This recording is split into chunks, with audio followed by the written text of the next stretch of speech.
Your words have power. I'm sure you might have heard this before. People say, be careful what you say. Your words have power. They can come true. I actually want to, maybe, if I dare, to debunk this myth. It's not actually the words have power, but there are two things that are true. It's the way you say it and what are the labels that you put in the meaning you put behind those words. And I'm going to take it one by one. So let's take the first one, which is how you say it. Today, I give you an example. Today I was at work and I heard two ladies, they were fighting in a different language. I didn't know if they were fighting or not, or what they were fighting about, because I couldn't understand their language. They were speaking in Ukrainian. But I kind of had the sense and the guess and the intuition that they were arguing, they were fighting about something. And that is because of their tonality, the way they were, how they were saying. The way they were saying it, the volume was high, they were more pitch, like really high pitch volume. The tonality, the influences of their tonality and their voice and the volume, and all those things, and their body language accordingly with what they were saying and gesticulating, all those things, and the body was in a defensive mode, that was telling me, those are all clues that was telling me that something is happening here. Even I couldn't understand what exactly they were saying. So you see, when people say that the power, that, the words have power, they might have power because we know those words or we understand them. But when you don't understand the words, then the words don't have any power anymore. But the way you say it, the way you deliver those words, that's where the power is. So if you want to eliminate or diminish the power of your words, then be careful on how, or be aware of how you deliver it.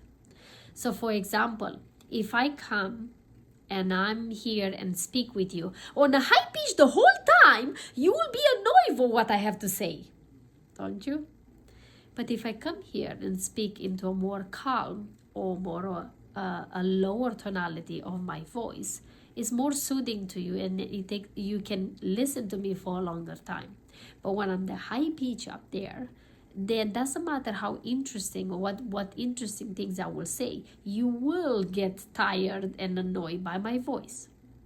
So it's not what I say, but how I say it. And the second thing on debunking this myth of the words have power, it's the labels that we put, the meaning that we put on the words. So if someone, let's take it the same with the different language.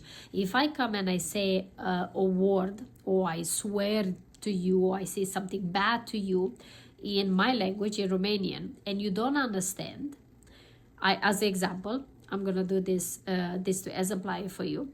If I say prost, you might not understand what that word is, which is mean stupid. But the fact that my face and my expressions and my tonality kind of make you understood that is not a good word. Or at least that's what they say.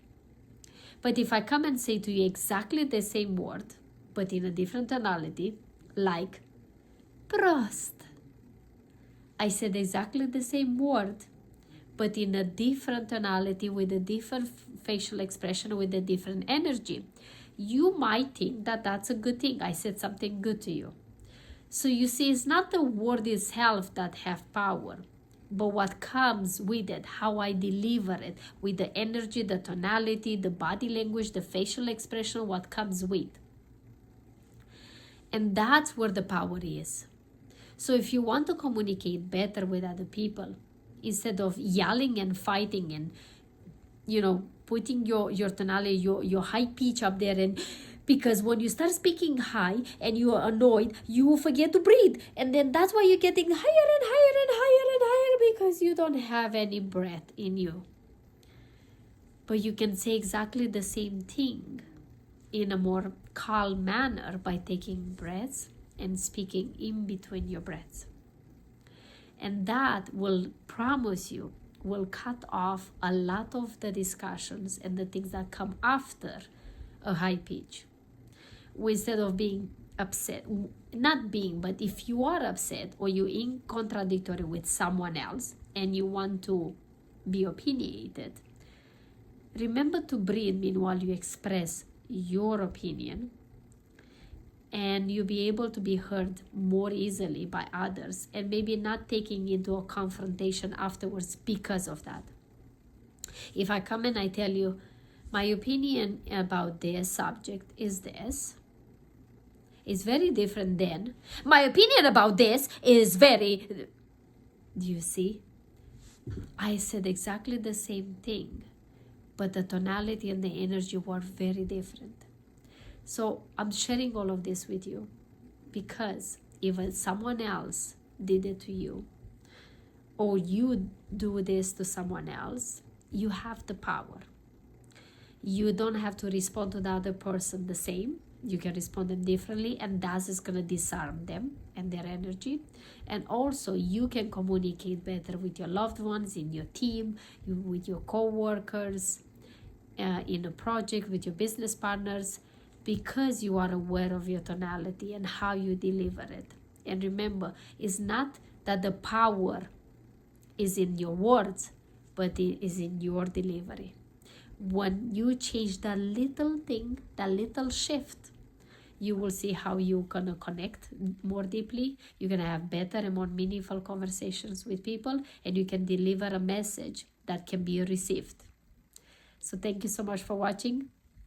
I would love to hear your opinion and your thoughts into this. I would love you to challenge you, if you will, to take this, practice it, and come back and let me know in the comments your feedback. I would love to hear it.